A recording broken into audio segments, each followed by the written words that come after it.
गुबुन हारिनि सेंग्राखौ मोजां मोननायावनो जिउ खोमाना लानांबाय जन्मेश्वरी बसुमतारिया।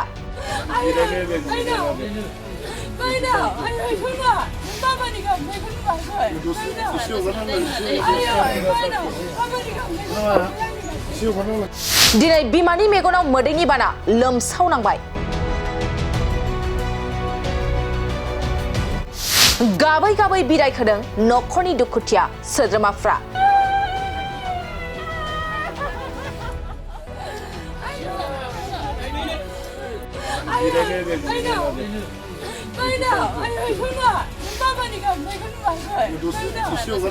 गुवाहाटी नोगोरमायाव जिउ गोमानाय जन्मेश्वरी बसुमतारिनि नख'राव दुखुनि थासारि।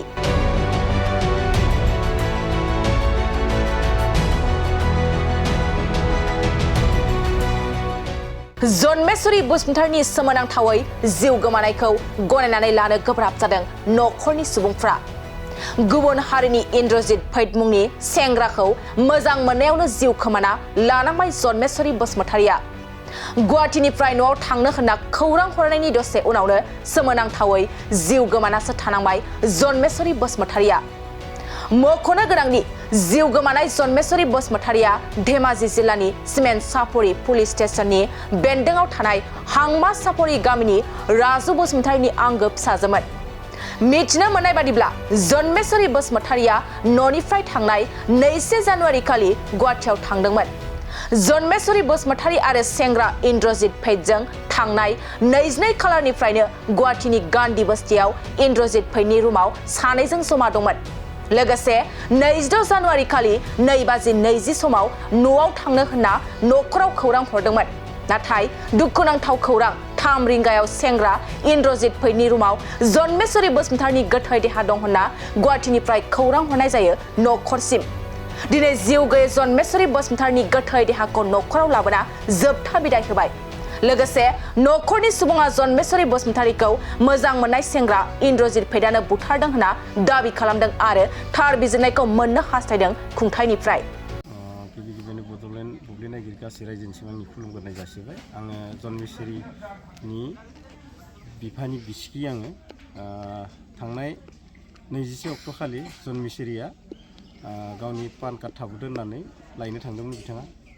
बेनिफ्राय 21 अक्ट'निफ्राय 22 अक्ट'सिम बिथाङा गुवाहाटीयावनो दंमोन। नाथाय जोङो गुवाहाटीयाव सोरनियाव दं होननानै लास्टावसो बुजिबाय जे सासे बैसां सेंग्राया गावनि गोसथोनाया बे जन्मेश्वरीखौ गावनि थानाय रुमाव लाखिना दोनदों।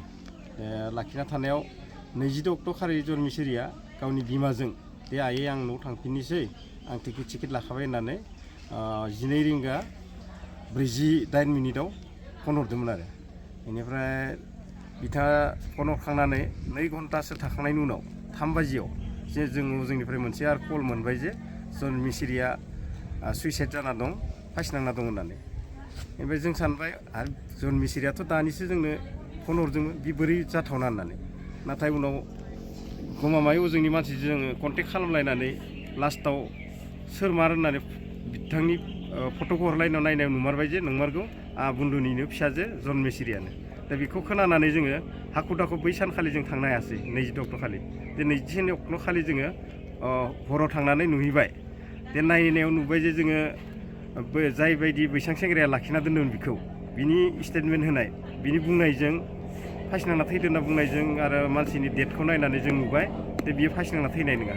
अलरेडि फासिखौ माने टावेलजों नाङोबा मानसिया थैनाया बेखौ जों रोखायै बुंनो हायो आरो। खारन गुसुं मोनसे टावेलजों बे माबायदि फासिनांना थैनो। दे जों नायबाय उनाव मानसिखौ नायबा डेड बडिखौ जों नायबा नुबाय जे गोदनायाव दागि दं माने दे जों सेथेना बुथारदों होननानै जों डाउट खालामखाबाय आरो बियो फासिनांनाय नङा। अलरेडि बियो माने बिखौ गोदना सेरनानै सेथारथारदो आरो। बेखौ लानानैनो जोङो सानमारि थानायाव मैया 1 रिंगासोआव जोङो माबा केस होना फैबाय आरो बिथांनि सायाव बै बैसां सेंग्रानि सायाव आरो। दा केसा जाहैबाय 103/1 धारायाव केसखौ होनाय जादों आरो। बेखिनियानोसै आरो। बे समाव जों पुलिस बिफाननिफ्राय बेखौनो हास्थायदो जे दिनै जन्मेश्वरीयाथ' थैना थांबाय बिनि न्याय नांगोन जोंनो।